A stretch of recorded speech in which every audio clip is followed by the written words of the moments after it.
നിയമസഭാ സമ്മേളനം ഒരു ചെറിയ ഇടവേളയ്ക്ക് ശേഷം ഇന്ന് പുനരാരംഭിക്കുകയാണ്. നേരത്തെ പറഞ്ഞതുപോലെ CPM കണ്ണൂർ ജില്ലാ കമ്മിറ്റി മുൻ അംഗം വി കുഞ്ഞികൃഷ്ണന്റെ വെളിപ്പെടുത്തലുമായി ബന്ധപ്പെട്ട വിവാദങ്ങളടക്കം പ്രതിപക്ഷം ഇന്ന് നിയമസഭയിൽ ഉന്നയിച്ചേക്കും. ഫണ്ട് തട്ടി എന്നതുൾപ്പെടെയുള്ള ആരോപണങ്ങളിൽ അന്വേഷണം വേണം എന്നാകും ആവശ്യം. ശബരിമല സ്വർണ്ണക്കൊള്ളയിലും പ്രതിപക്ഷ പ്രതിഷേധം തുടരാനാണ് സാധ്യത. ഗവർണറുടെ നയപ്രഖ്യാപനത്തിന്മേലുള്ള നന്ദി പ്രമേയ ചർച്ചയും തുടക്കമാകും. വിനോദ് വിശദാംശങ്ങൾ നൽകും. വിനോദ്, കഴിഞ്ഞ ദിവസം സഭ സമ്മേളിച്ചപ്പോൾ നമ്മൾ കണ്ടതാണ് സഭയ്ക്കകത്തെ അംഗം ബാനർ പോറ്റിയെ കയറ്റിയ എന്ന ആ പാരഡി ഗാനം ഉൾപ്പെടെ ബാനറിൽ ചേർത്താണ് പ്രതിപക്ഷം എത്തിയത്. സഭയ്ക്കകത്തും പുറത്തും അന്ന് വലിയ പ്രതിഷേധമുണ്ടായിരുന്നു. എന്തായാലും അതൊന്നും ഈ തെരഞ്ഞെടുപ്പിന് അധികം സമയമില്ലാത്തപ്പോൾ പ്രതിപക്ഷം നിർത്താൻ സാധ്യതയില്ല. അതിനോടൊപ്പം അവർക്കൊരു വലിയ ആയുധം കൂടി വീണ് കിട്ടിയിരിക്കുകയാണ്. അത് CPM-ന്റെ മുതിർന്ന നേതാവ് തന്നെ ഉന്നയിച്ച ഫണ്ട് തട്ടിപ്പാണ്. എങ്ങനെയായിരിക്കും ഭരണപക്ഷം ഇതിനെയൊക്കെ പ്രതിരോധിക്കുക എന്നതാണ് കൗതുകമുള്ള കാര്യം. എന്താണ് ഇന്ന് നമ്മൾ നിയമസഭയിൽ പ്രതീക്ഷിക്കേണ്ടത്? ശ്രീജ, കോൺഗ്രസിനെ സംബന്ധിച്ച് വളരെ പ്രധാനപ്പെട്ട ഒരു ദിവസം തന്നെയാണെന്ന് തൊട്ടു മുൻപത്തെ വാർത്തയിൽ ശ്രീജ പറഞ്ഞതുപോലെ തന്നെ ഈ സ്ഥാനാർത്ഥി നിർണയവുമായി ബന്ധപ്പെട്ട് KPCCയുടെ നേതൃയോഗം ചേരുകയാണ്. അവിടെ സ്ക്രീനിംഗ് കമ്മിറ്റി അംഗങ്ങൾ ഉൾപ്പെടെയുള്ളവർ വരുന്നുണ്ട്. മസൂര മിസ്ത്രിയും അദ്ദേഹത്തിൻ്റെ ഒപ്പമുള്ള നേതാക്കളും ഇന്നത്തെ യോഗത്തിൽ പങ്കെടുക്കുന്നുണ്ട്. അവിടെ തുടങ്ങുന്ന സ്ഥാനാർത്ഥി നിർണയ ചർച്ച. ഒരു വശത്ത് അങ്ങനെ കാര്യങ്ങൾ പുരോഗമിക്കുമ്പോഴാണ് സഭാ സമ്മേളനം വീണ്ടും ചേരുന്നത്. സഭയിൽ ഈ സ്വർണ്ണക്കൊള്ള അതിശക്തമായി കൊണ്ടുവരാൻ തന്നെയാണ് കഴിഞ്ഞ ദിവസങ്ങളിൽ ഈ വിഷയം സഭയ്ക്കകത്തും പുറത്തും ഉയർത്തിയതുപോലെ അതിശക്തമായി തുടർന്നും ഇതേ വിഷയത്തിൽ നിലപാടുമായി പോകാനാണ് കോൺഗ്രസ് UDF തീരുമാനിച്ചിട്ടുള്ളത്. കഴിഞ്ഞ ദിവസം സഭ ചേർന്നപ്പോൾ അടിയന്തര പ്രമേയം കൊണ്ടുവന്നിരുന്നില്ല, മറിച്ച് നേരിട്ട് സഭയിൽ ബഹളത്തിലേക്ക് പോവുകയായിരുന്നു. അപ്പോൾ ഭരണപക്ഷവും ട്രഷറി ബെഞ്ചും അതിനെ എതിർത്തുകൊണ്ട് രംഗത്ത് വന്നു. അവർ പറഞ്ഞത് ജനാധിപത്യ രീതി അനുസരിച്ച് സഭാ ചട്ടം അനുസരിച്ച് പ്രതിപക്ഷത്തിന് അവിടെ അടിയന്തര പ്രമേയ നോട്ടീസ് നൽകാൻ ആ വിഷയം ചർച്ച ചെയ്യാനുമുള്ള അവസരമുണ്ടായിരുന്നു. പക്ഷേ അതിന് തയ്യാറാകാതെ ബഹളമുണ്ടാക്കുകയാണ് ചെയ്തത്.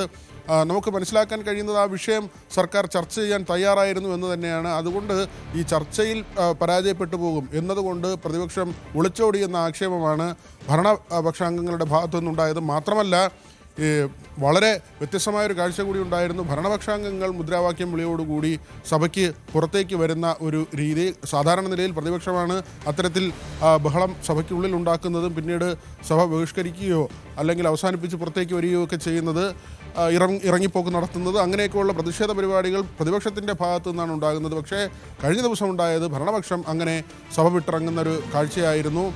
സ്വർണ്ണക്കൊള്ളയിൽ പുറത്തും സമരം ശക്തിപ്പെടുത്താൻ തന്നെയാണ് കോൺഗ്രസ് തീരുമാനിച്ചിട്ടുള്ളത്. ഇന്ന് തിരുവനന്തപുരം DCCയുടെ നേതൃത്വത്തിൽ സെക്രട്ടേറിയറ്റ് മാർച്ചുണ്ട്. അങ്ങനെ സഭയ്ക്കകത്തും പുറത്തും ഈ വിഷയം ഉയർത്തി നിർത്തുക എന്നത് തന്നെയാണ്. മാത്രമല്ല ഇതിൻ്റെ ഒരു അന്വേഷണ രീതിയിലേക്ക് പോയാൽ ED ഈ കേസിൽ ഇടപെട്ടിട്ടുണ്ട്.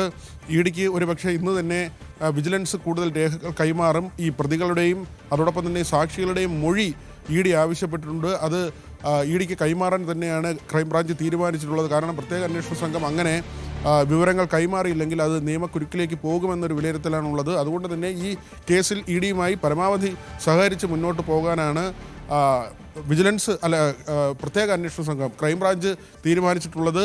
ആ തരത്തിലുള്ള നടപടികൾ ഒരു വശത്ത് പുരോഗമിക്കുന്നു. CBI അന്വേഷണം വരുന്ന സാഹചര്യം മറ്റൊരു വശത്തുണ്ട്. BJPയും അതിശക്തമായി തന്നെയാണ് ഈ വിഷയത്തിൽ ഇടപെട്ടിട്ടുള്ളത്. അതുകൊണ്ട് സർക്കാരിനെ സംബന്ധിച്ച് പ്രതിസന്ധി ഉണ്ടാക്കുന്നൊരു വിഷയമായി അത് അവശേഷിക്കുന്നു. അതിനപ്പുറത്തേക്കാണ് ഈ കുഞ്ഞികൃഷ്ണനുമായി ബന്ധപ്പെട്ട ആരോപണങ്ങൾ കൂടി പാർട്ടി നേരിടേണ്ടി വരുന്നത്. രക്തസാക്ഷി ഫണ്ട് ഉൾപ്പെടെ നേതാക്കൾ വെട്ടിച്ചു, MLAയുടെ നേതൃത്വത്തിൽ വെട്ടിച്ചു എന്ന, മസൂറിൻ്റെ നേതൃത്വത്തിൽ വെട്ടിച്ചു എന്ന കാര്യങ്ങൾ പുറത്തു വരുമ്പോൾ അത് വലിയ വിമർശനങ്ങൾക്ക് വഴിവെക്കുന്നു. ഈ അഴിമതി ചൂണ്ടിക്കാട്ടിയ ആളെ പുറത്താക്കുന്നു.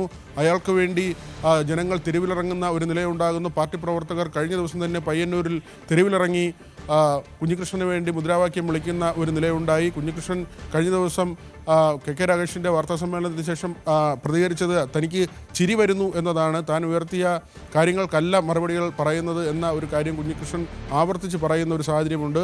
രക്തസാക്ഷി ഫണ്ട് വെട്ടിപ്പും സർക്കാരിനെ സംബന്ധിച്ച് CPM-നെ സംബന്ധിച്ച് വലിയ ബുദ്ധിമുട്ടുണ്ടാക്കുന്ന, പ്രതിസന്ധി ഉണ്ടാക്കുന്ന കാര്യമാണ്.